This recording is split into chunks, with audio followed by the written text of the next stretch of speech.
Hello everyone, my name is Olon Shota. In this video, I will tell you about language and linguistics. And first, let's start the presentation. First, what is language? Language is commonly defined as a means of communication. But if it is defined so, there will be no difference between human communication and animal communication. The reason is because both animal and human do have means to communicate. To be more scientific, a language can be defined as an arbitrary system of creative vocal symbols used as a means of communication among human beings.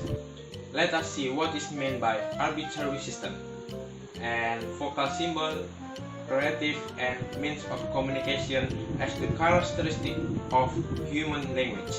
For example, the question of why the following entity is called dog in English and not the cat or bird, for instance, cannot be answered.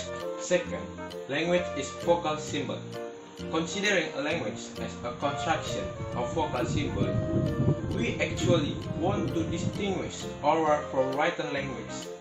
A language is originally oral and spoken. In other words, we can say that spoken language is the origin of language. On the other hand, writing or written language is the best thought of as a written representation of language.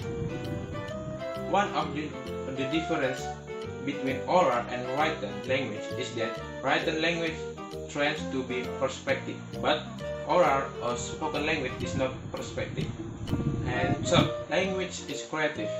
No matter how well a dictionary of a language is designed and written, it will never contain all possible sentences that human beings can make and use for communication. As illustration, the same word can be employed in so many different sentences.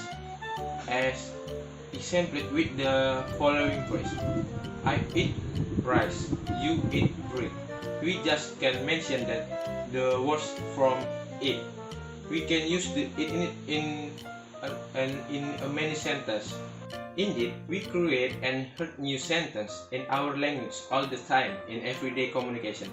Even we may have read and heard a sentence that had never been spoken or heard before, but we didn't realize it. This is because a language is creative. And the last, language is a means of communication. Language is only one among another means of communication, but it is the most perfect means of communication processed by human beings. The use of a language as a main communication is what distinguishes an animal communication from the communication among human beings. Okay, that's about language, and we move on to linguistics. Okay, what is linguistics? Linguistics is the study of language. The subject matter of linguistics is language. Traditionally, language study as a language as a formal system consisting of four main branches known as micro-linguistics. And I will tell you about four micro-linguistics and its simple meaning. Okay, furthermore, we will discuss about micro-linguistics, which are related to pure language studies such as phonology, morphology, syntax, and semantics. I will tell you the simple meanings of the third of microlinguistics. Okay, first, phonology. Phonology is the study of speech, sounds, and their patterns. And morphology, the study of words and word formation. And syntax, the study of sentence structure. And last, semantic is the study of meanings. Okay guys, that's all of my presentation. I say thank you very much. Bye bye.